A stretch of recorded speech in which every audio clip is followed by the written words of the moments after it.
Okay. Well, I'm waiting for confirmation on YouTube. Keeper says hi. Broken says it felt wrong. They felt in the force that we were They could tell. Yeah, streaming. they could. Oh, there we go. They could tell that we were talking about something, and yet it wasn't for them. Right. So once again, what a week. That was craziness last week. We Last had week was 3 weeks long, we have determined. last week, yeah, sometimes, yeah, what did they say? Sometimes a week lasts a year. Um, and or sometimes they do a year lasts a week. Anyway, that was Both. one of those weeks. So we had, of course, Starship. We had Starliner, which is still we're waiting to see what happens. We had the announcement about Dear Moon. We had the retrieval of the Chang'e 6 mission. 3 days, We 3 day had turnaround. yeah, we had the Hubble Space Telescope go down to one gyro mode. Unity And flew its last Unity flight. flew its last flight. And then this week we've got the new meeting from the American Astronomical Society, which is a deluge of space news. So we are uh just overwhelmed. And I just have But to say, what all of you missed was I actually knew all the news stories he brought up, which has not happened in a while. And I'm personally very proud of myself. only okay, so did you hear that there's observational evidence of self-interacting dark matter? No, I There you missed go. that one. Yeah. So in the Okay. El Gordo cluster, astronomers using gravitational lensing mapped out the densities of dark matter, and it's most easily explained if the dark matter is interacting in some way. So it puts some evidence on the self-interacting dark matter theory. All right. 6 days ago. Primordial black holes can only account for 0.001% of dark matter based on LIGO measurements. So we can pretty authoritatively throw that out as an explanation for dark matter. I I'm really hoping that we're probably going to figure out boundary conditions on dark matter before this decade is out, and I'm hoping Mm. that in the next decade we'll be confirming it in an accelerator. That would be amazing. Yeah, yeah. I mean, this is what you do, right? You figure out ways to disprove it and then eventually figure out ways to prove it. But yeah, no, and that's just yeah, it's been bonkers. And then like what are they today? Like just as we're recording, they found frost on Martian volcanoes. Yes. Yes. Yeah. And there was an amazing photo shared by, oh man, he's in Florida. I have now forgotten his name and only remember his location, of a boulder field on Mars with sand dunes in the background. I retweeted this picture. Mm. Oh, I hate when my brain only leaves me with the useless information. Uh, Retweeted from Is that Paul Phil Byrne. Metzger? He's Paul actually Byrne. here in Okay. St. Louis. I lied about location. Yeah, I was Okay. thinking Paul Metzger did it. No, it was Paul Burns Phil who did Metzger. it. Yeah. Yeah. Paul Byrne is amazing. Yeah, Yeah. Yeah. nicest Um, guy too. I love it when those totally. two things come together. Yeah. Yeah. Yeah. So anyway, busy 2 weeks. If you're a space journalist, you are running around like a chicken we got cut off. That is for sure. Right. So I guess we should do our job. Probably, probably. I just Okay. want to repeat that what you said earlier about Starliner. There are That question marks on the mission right now. yeah, well, it carried humans to the International Space Station. We are not sure if it will carry them home. It has thruster issues. It has a helium leak, which is needed, and three of its thrusters went down on approach to the International Space Station. So now those are on the service module and not on the capsule. Yeah. So we don't know if there's going to be any problems with the capsule, but clearly this is some kind of larger issue with the spacecraft. So And my personal common rant on these things is they understand capsules should have docking thingies that yeah, are consistent so that you can dock all your capsules to the same places. But the spacesuits are now integrated into these spaceships, which means the spacesuits for Starliner are not compatible with the chairs on Dragon Capsule. Yeah, so there is room to evacuate everybody off the station if they need to, and so they could go on to a Crew Dragon. That's interesting. But I the haven't even thought about suits are that. incompatible. Yeah. This Huh. is one of my personal anger points Yeah. They should be because the same. right, right, Yeah. because spacesuits do have to fit the human, and they're interchangeable to a point. You have plug and play arms and legs and things like Hmm. that. But if they're not carrying extra suits in the correct sizes or storing a cache of pieces on the ISS, Right. I mean, heck, you're on the ISS for a year, your suit doesn't fit anymore. What do you do? Luckily, that hasn't been a problem anymore. It's not like you're going to gain a ton of weight while you're on the ISS, Right. but Under that level of control. Yeah. Yeah. Yeah. Oh, I've got to check my door for a second. I'll be back. I'm solo here, so hold on. I'll be back 1 second. all right. I am going to ban someone apparently while he does that. Goodbye, human. Why aren't you letting me? There we go. There we go. All right. So yeah, last week was a week. I don't even know what to say about the ablative nature of that one poor fin on Starship. There are now videos of Musk talking about how they're going to use thicker tiles and put a layer of quilting beneath it. This is very reminiscent of what they did with the space shuttle in later days. But watching Starship attempt to come in and having more than just the tiles oblate away, having part of the fin oblate away as well was a thing. Um, but what is cool is this time we did have that footage of the heavy coming in underneath the or not underneath having the not heavy booster having the giant booster come in for a landing on the water. The buoy footage was absolutely amazing and brought me no end of joy. It did look like they had an engine that was burning the rocket rather than propelling the rocket, but more buoy footage. I want more buoy footage of the boosters coming into the Gulf of So Mexico. you saw the one that they Yeah. did share, yeah, a couple of days ago. Yeah, Yeah, it's too bad nothing. We didn't see anything from the one in the Indian the Ocean. Indian Ocean. Yeah, The landing ellipse was a bit bigger in the Indian Ocean than it yeah. Apparently, was. they were 6 kilometers off target, Oh, which is not bad. no, but like 6 kilometers. Luckily, the oceans on our planet are large and they aimed kind of for a middle. But if Yeah, you're on yeah. land, that's like small Oh, town or something. yeah, yeah. Like this is sort of a sneak preview of the interview that I did, or the roundup that I did with Marcus and Scott. But the gist is like, okay, this thing the booster engine can slow itself down to, or the booster, like super heavy, can slow itself down to 0 speed and flop into the ocean. Starship can survive the flight and mostly be okay to flop over sideways into the ocean. Then there's going to be a big chunk of, can we actually retrieve these things and make them reused ever? If Is you one big oblate your question. wings, they're not very Yeah, reusable. right.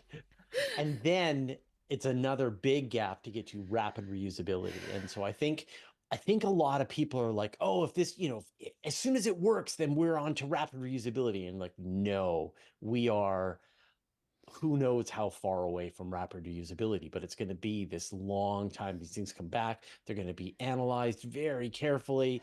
And then maybe one will get reused, and that's going to be enormous news. And then maybe one will get reused within 12 months or 6 months or whatever. But I think So it's a long way to go before we're at that Artemis rapid reusability. Artemis expects to use one no earlier than September 2026. And every delay beyond that is funding spent that Yeah. could have gone to something else. This is getting personal for me. I've This is spent the elephant in my the room. yeah, Yeah. I've spent my entire career with Well, it's getting harder to get funding to do science because of Mars Curiosity. It's getting harder to get funding to do science because of JWST. It's getting harder to get Yeah. funding to do science because I am tired of hardware eating all of the money. Hmm. Um, yeah, Yeah. Yeah. Yeah. And so if you got to fly the refueling spacecraft, Starship, it's Dustin's got to be able. video on that scared the bejesus out Yeah, of then me. you need, somewhere on the order of 15 to 20 fuel launches to Conservatively, actually refuel the thing, and then yeah, it's got to fly out to the moon, and then it's got to, like, get human certified.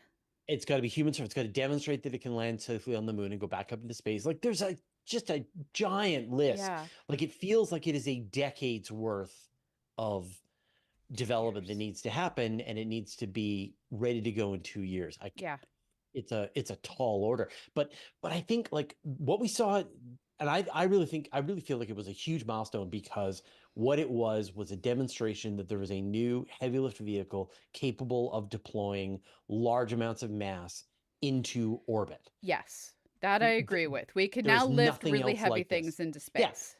And so it seems really crazy to me that all this emphasis is on human beings getting into this thing. Like, the emphasis should be, let's use this to deploy giant telescopes. Let's use this to deploy other space missions for a fraction of the cost But that we would be looking at. those are not things they're currently contracted to do. Those are No, I nice know, I know, things. I And the know. problem is the giant vacuum cleaner of funding is Artemis, which will do science. But as Yeah, I've talked about before, you don't get your science funding till you're there. Your spacecraft, and in this case, your humans, have to yeah, get there. And yeah. and it's not ready, and No, it's bothers it's a me deeply. yeah, yeah.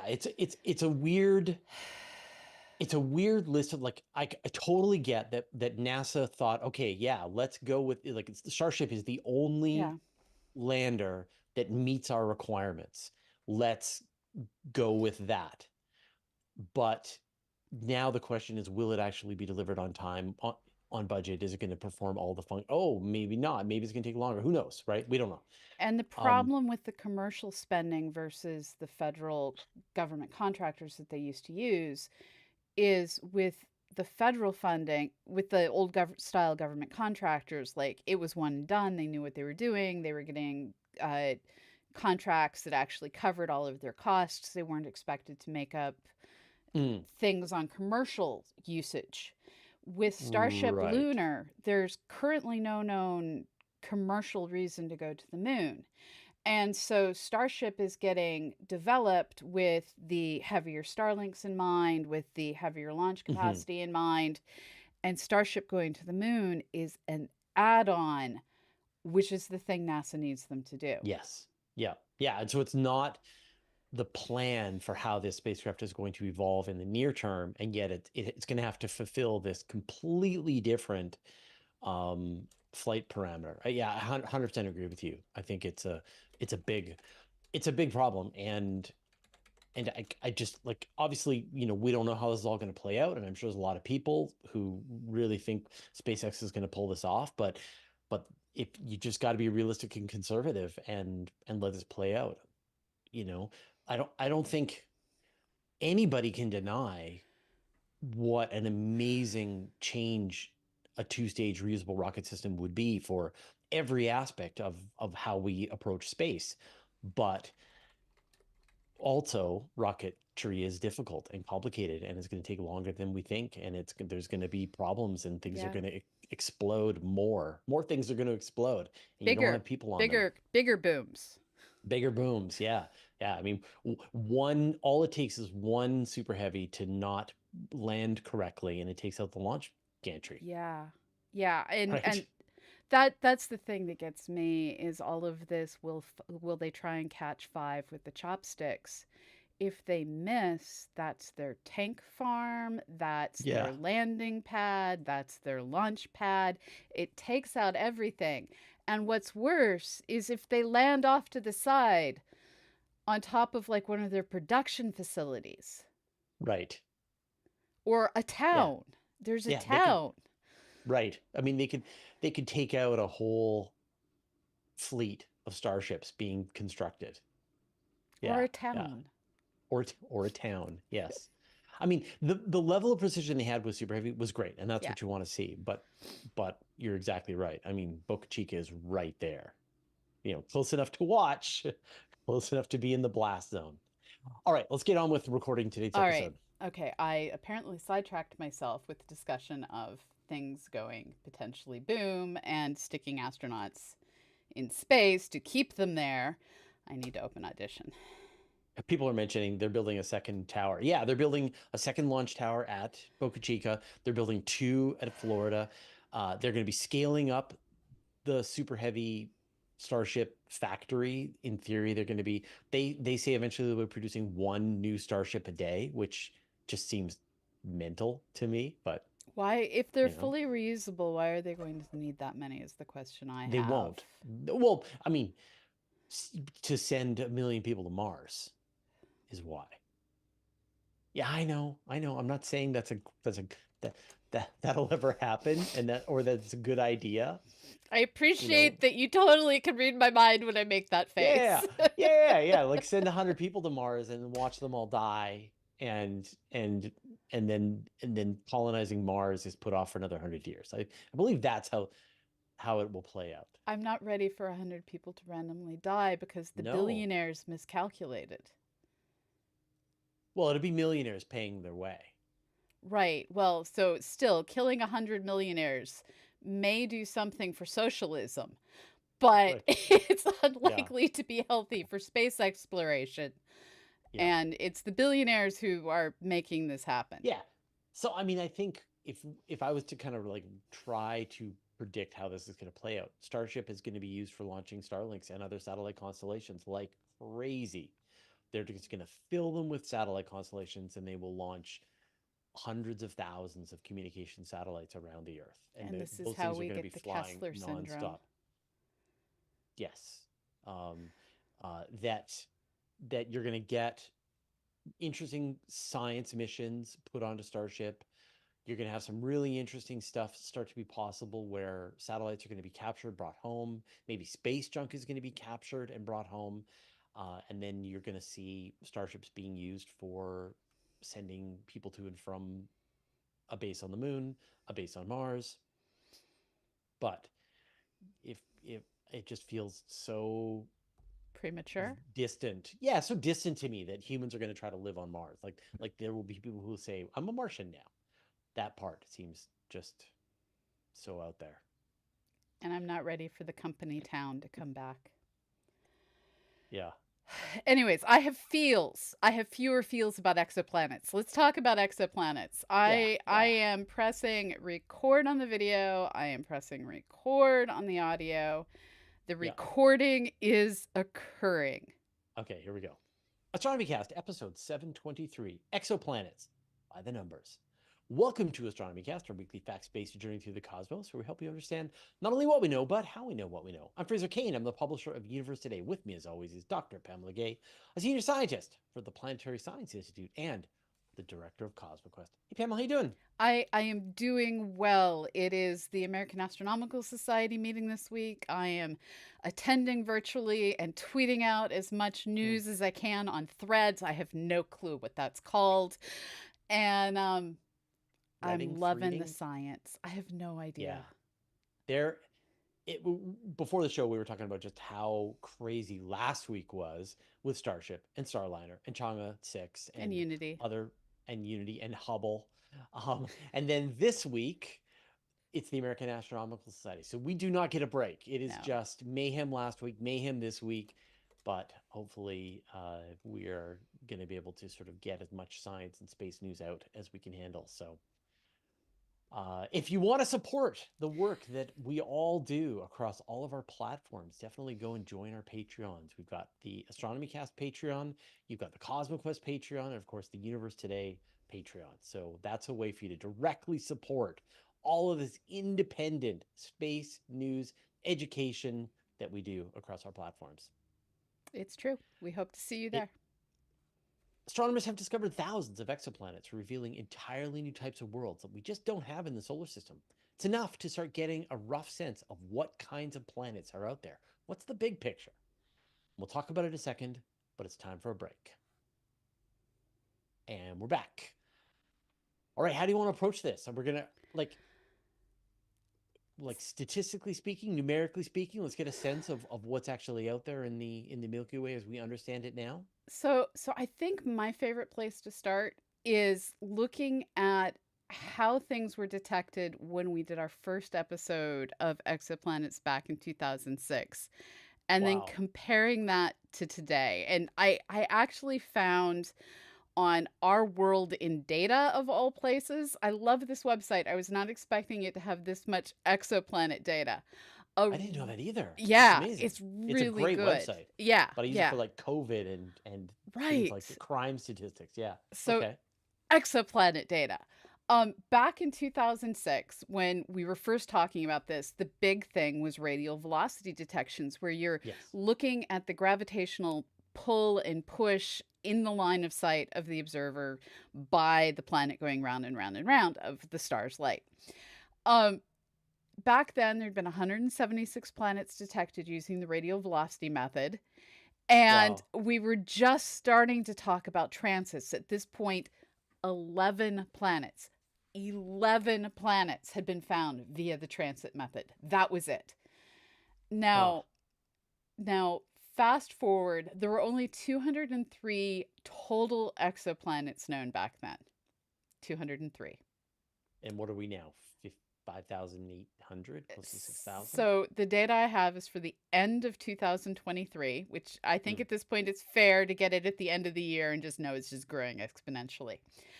At the end of 2023, there were 5,438 exoplanets known, of Yep. which 4,073 were found via the transit method. So fully 4/5 found via Yeah, that's the main transits. way that we find planets now. And there's over 1,000 with the radial velocity method. But the thing I didn't know until I got to this was there's been 199 microlensing detections. That's pretty cool. So there's like a lot of papers coming out very quietly that we just haven't noticed Hmm. as journalists. And Well, it's funny because like I'll look through the papers yeah. and I'll see, detection of a Neptune mass exoplanet, blah blah blah, and I'll look at Yeah, it and yeah, go, yeah. yeah, okay, fine, but what's special? Right. Like, is it the puffiest Neptune? Is it a great explanation of something in the Neptune desert? No, no. Is it got a thick hydrogen? No. Okay, you know what? I'm just moving on. Well, We. and It's not special.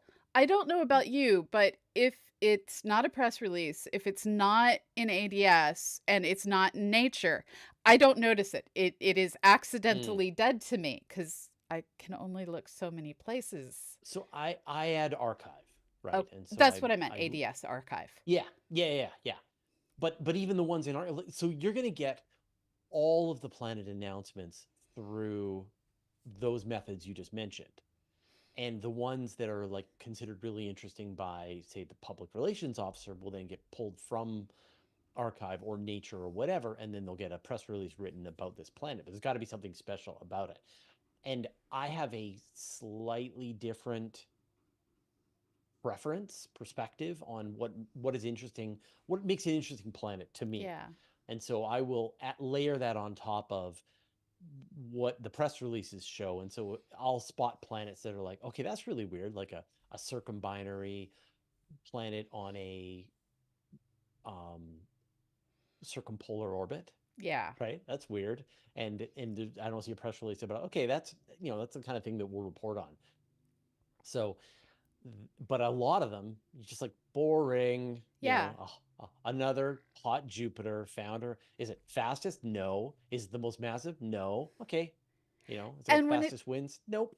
All right. and Well, then we'll just let that one slide. we're at the point where there are papers that are like 144 new exoplanets confirmed. It's like, okay, Yes. I'm not going to read your Yeah. paper, but thank you very much. I'm glad to know. Good. Yeah. Well done. Anything interesting? Did you find anything interesting in there? Yeah, yeah. What a What a you know, a weird place to be it compared to is. where It is we a started. bountiful, but we're just getting started. I Yeah. mean, that that all this, as you said, it's an exponential curve, and so we are moving up the exponential curve. Transit method is delivering tons of Yeah. planets, but there are other methods that are just coming online now that are And going to increase telescopes. those. Yeah, so let's talk about that briefly. What are some of the methods and telescopes that you think, and I know you're gonna have to look briefly into the future. Well, so Um, I'm going to start by looking into the past because the okay. thing that got me was Kepler had 2,774 confirmed planets. K2, which was a different, they made it work. They made it work. It had 548 confirmed planets, and there were another about 3,000 waiting to be confirmed. TESS currently has only 450 confirmed planets, but it's a young mission. And there are currently 7,000 candidates integrated into the archive. And, Is and from Tess? yeah, Right. and 4,663 they're on their waiting to be confirmed right now list. So, Wow. so this baby in the grand scheme of things mission is just out there chewing along and doing remarkable work. And so just Tess is going to more than double what we had after Hmm. Kepler. And now we have Gaia is adding in astrometric detections, which was something that I personally was like, well on you for trying. I don't think you're going to succeed. That was my Right. personal, like, I've been listening to people talk about trying to find exoplanets around Bernard's star for decades. And now Gaia's out there, like, oh, yeah, the star's moving. We know there's a planet. Hmm. Um, so, And they've done a couple, but the thinking is that there could be thousands, maybe tens of thousands of exoplanet candidates in that data when they get the final data release for. and so what this is doing is with the radial velocity and the transit, we can see things that are going around and around perpendicular to the plane of the sky. With the astrometric measurements, we're suddenly able to see things that are going around and around in the plane of the sky. Hmm. And between these two methods, sure, things at a 45-degree angle are going to be really darn difficult to spot, but we're essentially doubling the geometries that we're able to start observing things at. And that gets exciting. Yeah. Yeah. Um, I wouldn't be surprised if when data release 4 from Gaia comes out, they announce the most planets ever seen. Like, because that data is in there, it's just a matter of taking the time. And in fact, Gaia, I think, has finished its final observations, or it's finishing them up this year. And so it's still going to be a couple of years before that data actually gets released. It's just a matter of, you just need a lot of measurements to be able to get that. And so this, because as you said, like with the transit method, you've got to have your planet line up perfectly between Right. you and the star. And less than 1% of planets are in that. But with astrometry, with Gaia, you just need the planet to be tugging at the star enough for it to make a little circle in the sky while it's moving around. So, yeah, there's that lets you see the other 99% of the planets that are out there. And they're Um, saying DR4, data release 4, is coming not before the end of 2025. So we have at least a year. yeah. And the final version is so DR5, we're looking at not before the end of 2030. So there is still a lifetime of data coming. All right, we're gonna talk about this some more, but it's time for another break, and we're back. What about the direct measurement method? So I mean, there have been planets yeah, discovered that way as well. it's not the easiest for many different reasons. Although there is one planet, coconuts, to be that amuses me to no end. It is a giant gas planet borderlining on being a brown dwarf that is orbiting a little tiny red star. And so it just like is hanging out in the data being like, "Hi, I'm here. I'm a planet far, far away from my star. Take a good look at me." Um it is 6 Jupiters in mass and was probably stolen by the star that it's going around. It did not form Mm. there. It definitely did not form there. So it's super far away from its star. And because of this, it was discovered back in 2011. So we have one super early example of a easy to see gas giant far, far from its star. Now, we are starting to be able to see more regular, probably actually formed with the star they're going around, but it's going to be the Nancy Grace Roman telescope that is both my sadness and my hope. So, What's your sadness? because we didn't get the chronograph we could have had. We're Once getting a upon a pretty great coronagraph on We it. are, but remember the sunshade that looked like the Hmm. giant James Bond villain weapon that they were going to orbit with it? That, had they launched it, would have allowed us to see Earth like Sure. worlds. So, like I said, it's my sadness and my great Yeah. hope because I It remember what could have been. And this sure, is but why I don't look ahead of time at what missions they're it's planning.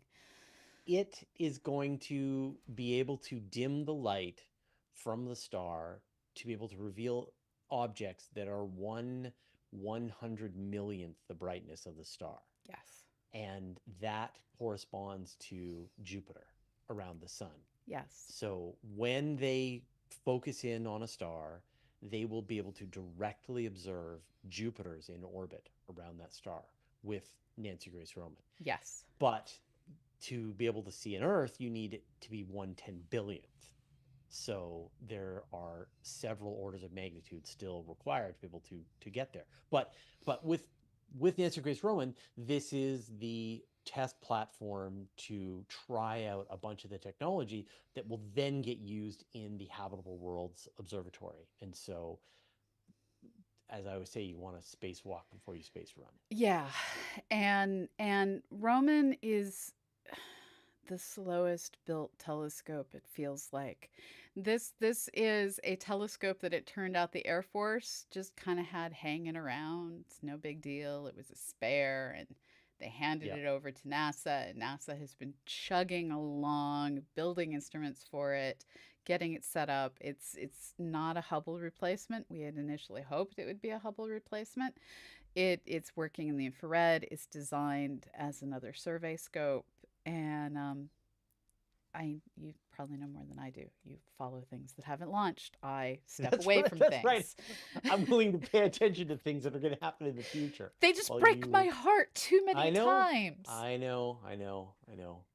Yeah, but at this point, I mean, I think we're 2027. We're Yeah, still 3 years away from it potentially launching. But not only is it going to find them, I mean, it's going to be able to make these direct observations, but it will be finding planets through gravitational microlensing at yeah. a ludicrous scale. So So so that's go ahead. Oh, yeah. So it's going to be its main job, its primary job is to be staring at large swaths of the sky to help measure the concentrations of dark matter and dark Yeah, energy, measure the positions, the locations of galaxies.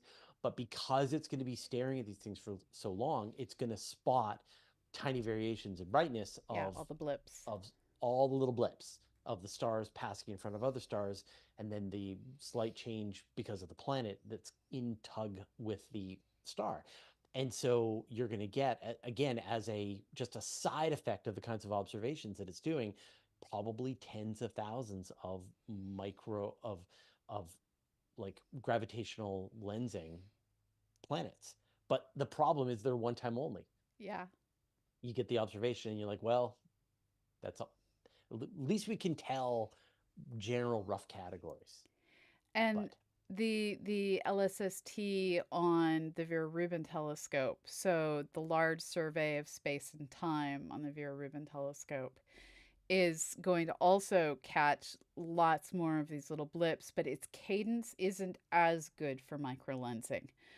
But it's going to be catching transits, and so we just by building telescopes that do survey work that allow more people who don't have to compete for time on the telescopes to do excellent science, we are also, by happenstance, creating situations that for those of us who love time series data, we're going to have time series data for days, years, and Right. careers.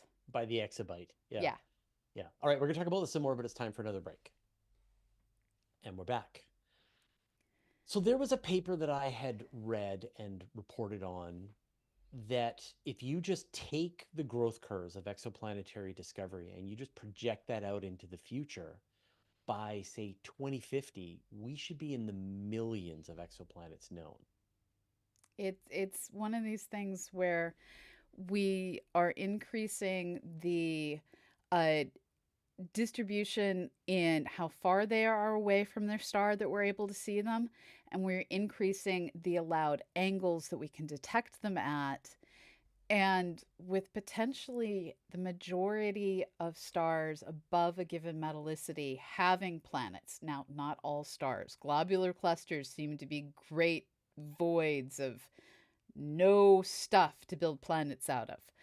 Um, but it's looking more and more like everything that's within roughly a tenth the metallicity of the sun Hmm. has the potential to have planets, and everything as metal rich as the sun is likely to have a planet. And then you have all of the rogue planets and everything else. It's planets, planets, planets, planets, some more planets. Would you like some planets? Yeah. Well, and those rogue planets, again, Nancy Grace Roman will do a great job in detecting the the the transits from the planets, or the gravitational microlensing from those rogue planets as they pass in front of stars. So we'll get a much better sense of how many of those rogue planets are actually out there and drifting around. And then you look at the missions like Corot, which sorry, Cheops. You look at Cheops, which has been measuring the parameters of known exoplanets. So we're getting a much better sense of that. You've got these amazing ground-based observatories that are doing much better radial velocity measurements on exoplanets. It's kind of believed that we'll probably get almost into that Earth-based world orbiting around a sun-like star via the radial velocity method. Like we're Yeah. And in orders of an order of magnitude of that kind of velocity change. there's so many questions that I have. Like, there is a known gap in mass Mm, around log 1.8 of Earth mass, so not quite 10 times the mass of the Earth. Um, this this gap we think is probably due to at a certain size you're not big enough to hold on to a giant atmosphere, and you just lose it over time. So you might start out higher mass and then shrink. We don't know for sure. We've talked about this in prior episodes, but this lack of super Earths or tiny, tiny sub Neptunes is like is this real? Everything we mm, see seems to be real. We're seeing the same phenomena in transit, in radial velocity. They're just not there. And yeah. so hopefully we'll start to get these answers of, is this real? Is this just a fluke of what we've been able to find so far? Do they tend to lurk so far out that we haven't been able to find them so far because they only exist where it's cold? We don't know. I want Yeah. to know. Yeah. Yeah. I mean, are super Earths those mini Neptunes that have just had their outer layers blasted away? Yeah, Right? that's what I expect the answer to be, but Yeah. I'm a stellar person, so I could be wrong. Hmm. Um, and then you layer on top of this, I mean, yeah, we're starting to count up the numbers of hot Jupiters and various sized exoplanets and noticing these discrepancies. Yeah, And then also there are upcoming telescopes like Ariel that are going to start to catalog and characterize their atmospheres. So Ariel, for example, its only job is to study the yeah, atmospheres of known exoplanets. We only have really measured the atmospheres of, like, we're back to the beginning of Astronomy Cast. A few like a few dozen exoplanets have actually had their atmospheres studied, mostly by James Webb, a little bit by Hubble. Ariel's going to come along and look at thousands of them. And what I'm And loving is like when I was in grad school, we were still working on the very careful high resolution measurement of the atmospheres of stars. I have a paper on magnesium hydride ratios and isotopic ratios in stellar atmospheres. And now we're seeing the same techniques that were getting used on stars getting applied to planets. There was a graph this morning in one of the exoplanet press releases that was like, I remember making graphs like that of stellar atmospheres, and now we're using it to measure carbon monoxide, carbon dioxide, mhm. water, sulfur dioxide in the atmospheres of planets using JWST. It's amazing to watch the evolution in where the techniques that we've known for decades are now getting applied.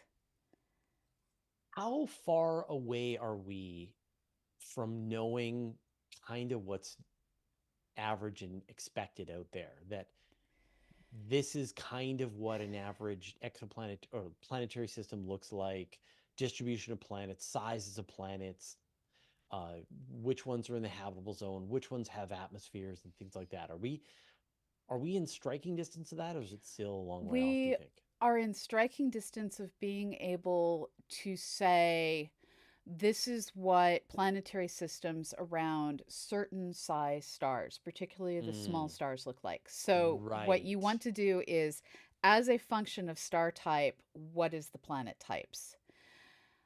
Now, when it comes to understanding what are all of the compositional varieties, that's going to come down almost entirely to the JWST selection committee. So JWST is not a survey scope. It is a competitively time allotted telescope, and there are certain things like the I believe it's the JADES survey that is Yeah. looking to collect data that is a survey, and it's dedicated time, and that's going to be publicly released. But if you're out there saying, I want to look at these 5 specific planets, that's competed time. And you're competing against the person studying dark matter, studying what was the first galaxy to turn on, studying planet formation. And and so how long it takes depends on how much time is allocated. And JWST is deeply, deeply oversubscribed. We Hmm. need Starliner if it's going to do something. Not Starliner, Starship. If Starship's going to do something, give us another JWST, please. And thank you. We now know Right. how to do it. Build us a second one. And That's you never can going to make it happen. heavier and not so simple, and so it could be Yeah. theoretically a lot cheaper. You still need a sunshade, but yeah. Yes. Um, or put it on the moon, but that's a whole No, other. that won't help because the moon gets illuminated on all sides. Not in the permanently shadowed craters. South Okay, Pole. so you stick it in a pole and give it a very limited field of view, but hey, it's cheaper, so why not? Exactly. Well, I don't know if that would be cheaper. That would be trying to land something on the moon It's and true. build it It's up and true. manage it would be probably more Don't complicated let than us being guess in space. prices. Yeah. Right. Yeah, yeah, yeah. But it is exciting. I mean, when you think about how long we've been doing Astronomy Cast for, and yet you just consider the dramatic change in how well we understand the exoplanet landscape out Yeah. there, uh, I never would have anticipated this is what we would know, and yet this is how exponential growth works. So it's gratifying Yeah. to see it, and it's one of those things that there has been a revolution in the way a certain type of the science has been done, and yet there's no point that I can go, here's where everything changed, here's where we learned everything. Nope, it's just been day after day, week after week, month after month, year after year. We're just getting more and more observations, more data. We're learning more about the universe. Astronomy progresses at the pace of technology and spending on technology. Yeah, yeah. Awesome. Well, thanks, Pamela. Thank you, Fraser, and thank you so much. And I have so many names to get through because we're heading into the end of the year, so I have to get through all of these before the end of the season. So bear with me. Thank you to the $10 and up patrons: Jordan Young, Boogie Knight, Stephen Veit, Jeanette Wink, Bore Andre Levsval, Christian Manager Holt, Siggy Kemmler, Andrew Palestra, David Trogue, Brian Cagle, Ed, David, Gerhold Schweitzer, Buzz Parsec, Zero Chill, Robert Plasma, Laura Kettleson, Joe Holstein, Richard Drum, Les Howard, Gordon Dewis, Adam Annis Brown, Alexis, Brenda, Brett Mormon, Conrad Haling, Thomas Guzetta, Astro Sights, Wanderer M101, Kim Barron, Felix Gut, oh dear Lord. Klumbadrov loves science.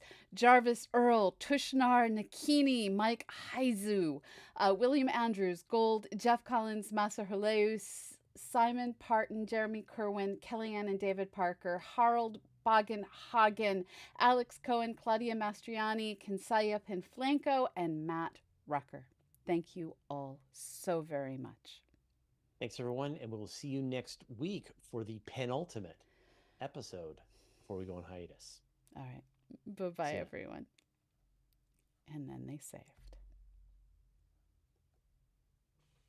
And they have saved. And just as a reminder, if you want an ad-free version of the show, those of you watching on YouTube who have to deal with all the chaos, you can join our Patreon. Get no ads. Get fully edited. Zero chaos. You may like the chaos, though. I mean, there's a certain amount of chaos that's just baked right in. Yeah. Okay, let me just make sure I'm loading. God, I love having gigabit internet. Yes. And I'm done. What? Less than a second. Okay. Questions. So, Robert asks, should we not be sending out a flurry of probes to all the nearby exoplanets? It will take so long for them to arrive, so we better get to it. We don't have the money nor the technology. How would it feel if you sent a spacecraft to a nearby exoplanet and then 10 years later you sent another spacecraft and it passed by that first spacecraft, took pictures as it went? Yeah. And then 10 years later you send another one and it goes by the first two and takes pictures, waves. I always think about that in terms of like humans going to other exoplanets. Yeah, it's such a common trope in science fiction. I mean, we even saw it in like the original Star Trek series where they came across the colony ship and stuff like that. Was that Cain? It's really Cain, I think. Cain, yeah. But yeah. So yeah, you're in your colony ship. You're going to this other star system, and then this sleek new ship shows up, and it's like a cruise ship, and a bunch of and they're just on a trip to the other star system, and they pick you up. Yeah. You're like, yeah. Well, that was humiliating. Yeah. And then it's on its way, and then an even sleeker, fancier ship shows up and goes, "Do you guys need a ride?" Yeah. So there's a great paper called the weight calculation, and the gist of it is that mathematically, based on our improving technology, what is the date when the spacecraft you send to another star system will be the one that arrives first? Right? When is that time? How long should you wait? Because otherwise it's just pointless. You're gonna send a spacecraft, and then better technology is gonna let you send a spacecraft faster, and better technology, and so on. And it turns out that answer is about 700 years from now.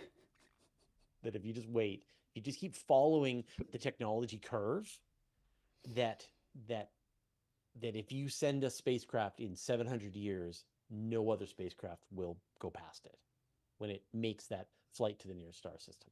Otherwise, it is always better to wait for the technology to get better, and then you send the spacecraft. Isn't that crazy? Yes. So I have to read this to you. Over on Twitch, Keeper says, I wonder if Fraser drops fake names into the list just for Pamela. Oh, I don't, but I could.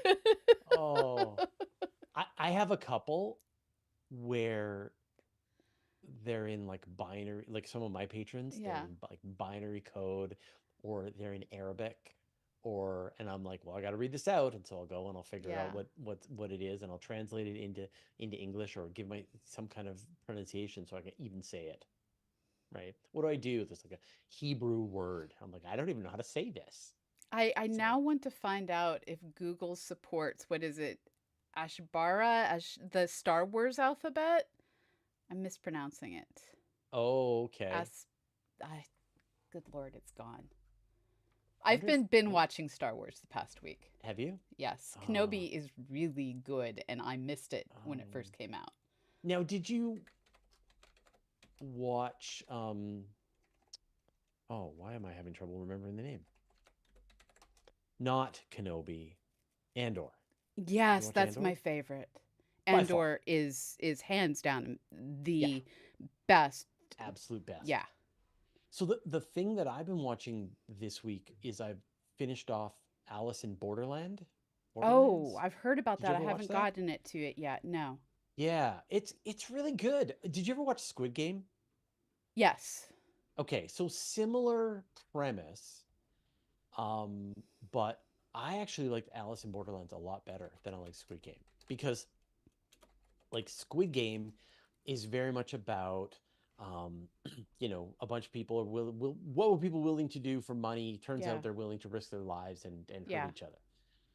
Alice in Borderlands says, what if you got pulled out of your regular world and into this other version of Tokyo, but you have to compete in all of these horrible games and everyone's winnowed down and they die in horrible ways. So similar kind of premise, right? But what Alice in Borderlands does is says human beings are resourceful and they will immediately try to figure out a way to hack this system. It's true. And so they've set up societies, they've come up with hierarchies, they've figured out, they've got research teams that are trying to get to the bottom of why they're all there and what's caused this in the beginning. And new people show up and they are, and they have to take over riskier games from other people who have more seniority. And so like it's really clever that you would end up with this entirely, like if you had a bunch of human beings who were Yeah. brought into this really awful situation, they would figure out some way to try and have some agency over what it is that was being done to them, and they sort of handle that really really well, and I really enjoyed it. And so yeah, I think now for the people who liked Squid Game, and it's also on Netflix, Alice in Borderlands is better than Squid Game. The other thing that I did was I finally read my first Discworld novel, Color of Magic. It's not the best, but you started. I did. Yeah, yeah. Yeah, that's the thing. So I read it and I'm like, okay, like there were parts that were hilarious. Yeah. And there were some parts that were really clever. Yeah. Like I just love the There's creativity of all the some of the potential showing ideas. in that one. Yeah. So I'll keep going, but it didn't blow my mind in the way that Good Omens did when it was Neil Right, Gaiman but and he was so Terry much Pratchett writing older at together. that point. I mean, so the thing about Terry Pratchett is you can actually watch through his writing, his learning and improving and learning improving, and then when the Alzheimer's began, Mm, it's really a journey through the human mind yeah. through the quality of his literature. I mean, there's like 41 Yeah. books in the Discworld The series, I don't think. Hogfather you need to read at Christmas. Yeah, okay. Well, I'm going to keep going. I'll keep Yeah. reading them and sort of finish off, I don't know, like whatever, Or 10-ish. find the sub characters you really like and just follow the books that have them. Yeah, I had ChatGPT suggest a journey through the series. And I don't know, it just feels sick and wrong to me to not just start at the beginning and read them all Right. until you're sick of it. But they're not So written either that way, so right. But he wrote them in order. Like he sat down and wrote a book and then he wrote a different book. So might as well start that way. fair. Fair. Yeah, yeah. We'll see. We'll see. And I may get to a point where I'm like, yeah, okay, I'm done with this, or I'm really getting into it. Who knows? So, Um, controversial concept of the day. Clone Wars is the worst of the Star Wars franchises. oh, It's there's so much that's terrible though. So it's the Ashoka wasn't very good. no, but Clone Wars, I think it's the voices just like the voice Yeah, work in it is so bad. So yeah. bad. I thought Clone Wars was fine. It's Um, fine, but yeah, of the Star Wars shows, like Rebels I loved and I hadn't seen Clone Wars probably since it came out. And then I remember just getting annoyed because it was the early days of streaming and it Hmm. wasn't easy to stream. Hmm. And so going back to it after rewatching Rebels is just sort of like, what is wrong with these Yeah. animators? What is Or wrong the with these voice actors? Bad Batch was okay. That one I haven't seen yet. It's I mean, same world, Yeah. same gist, same animation style. Yeah, I would burn it all down for one more episode of Andor, for one They're more season doing of another Andor. season. I know. Yeah. I would red light every single Star Wars thing that's come out so far. I, I Okay. That's Man, I'm gonna sound like Have you seen Kenobi I'm gonna sound yet? yes, mediocre. It's not as good as Andor, but No, no, it's not even on the same playing field. okay, It's not even. fair. It's Fair. It and Andor Ahsoka are is on the same playing field. sure fine, all of it. Mandalorian, the one with Boba Fett, like it was all Book of Boba Fett. mediocre. Yeah, Yeah. Book of Boba Fett, Mandalorian, it's all mediocre.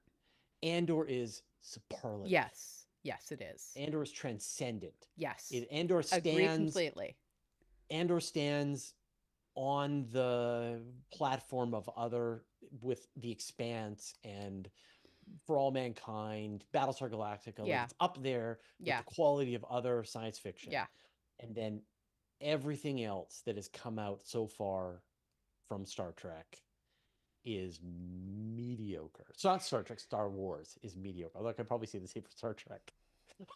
Although no, There's nothing transcendent other than given episodes. Like yes, the episode in Next Generation where there are three lights. There are right, key episodes that are sure, transcendent, but there are no series like Andor start to finish. yeah, I couldn't multitask while watching it. no, no, no. And Um, yeah, no, I'd say Strange New Worlds is great, yes, but it's not transcended in the no. same way. Discovery is fine. Lower Decks is fine, It's bits and pieces, but yeah, Andor was just so good. yeah, Yeah.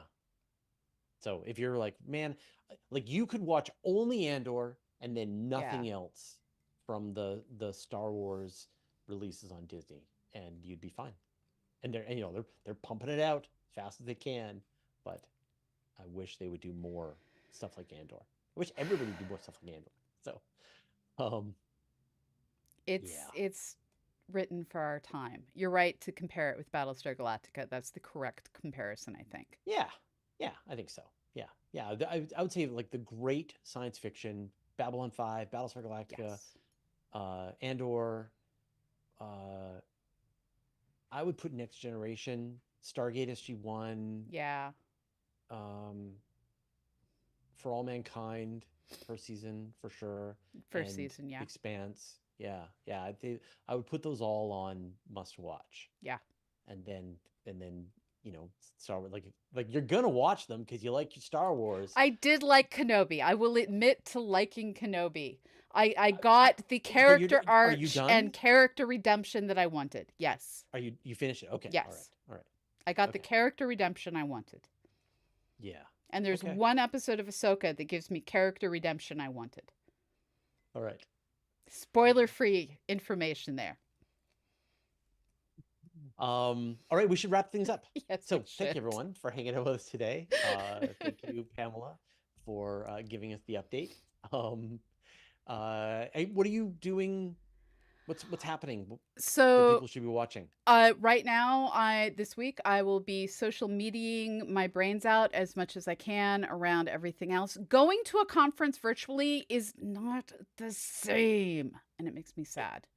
it is in some ways better, In and some in other ways, ways so much worse. worse. Yeah, Trying to 100%. complain, trying to convince the humans in the house with me that I'm at Right. a conference.